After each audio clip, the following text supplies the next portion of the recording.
छोटे से गांव में जन्मी अवनी की आंखों में बड़े सपने थे। उसकी दुनिया एक छोटे से कच्चे घर, खेतों और स्कूल तक सीमित थी। उसके पिता एक किसान थे और मां घर में सिलाई का काम करके परिवार की मदद करती थी। संघर्ष की शुरुआत।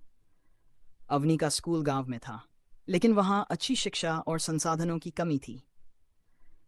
कई बार उसे बिना किताबों के पढ़ाई करनी पड़ती थी। बिजली अक्सर कट जाती थी, इसलिए वह दिए की रोशनी में पढ़ाई करती थी।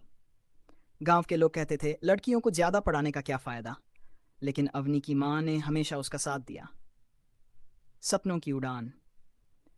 एक दिन गांव में एक आईएएस अधिकारी आए। अवनी ने पहली बार एक महिला अफसर को देखा जो आत्मविश्वास से भरी हुई थी। तभी उसने ठान लिया कि उसे भी आईएएस बनना है। लेकिन रास्ता आसान नहीं था। गांव में कोचिंग की सुविधा नहीं थी, इंटरनेट भी नहीं था। लेकिन अवनी ने हार नहीं मानी। वह पुराने अखबारों और किताबों से पढ़ाई करती, टीचरों से सवाल पूछती और रोज घंटों मेहनत करती। बाधाओं से लड़ाई।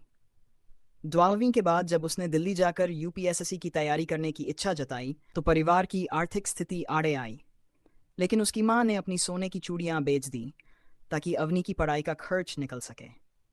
अवनी दिल्ली गई, लेकिन यहाँ प्रतियोगिता बहुत कठिन थी। पहले प्रयास में वह असफल रही, लेकिन उसने हार नहीं मानी। दूसरे प्रयास में उसने पहले से दोगुनी मेहनत की। उसने दिन रात पढ़ाई की, हर कठिनाई को पार किया और अंततः आईएएस परीक्षा पास कर ली। जब गांव में यह खबर पहुंची तो पूरा गांव गर्व से झूम उठा। वही लोग जो कभी उसकी पढ़ाई के खिलाफ थे, अब उसे बधाई देने आ रहे थे। आज अवनी एक आईएएस अधिकारी बन चुकी है। वह गांव की लड़कियों के लिए प्रेरणा बन गई है और शिक्षा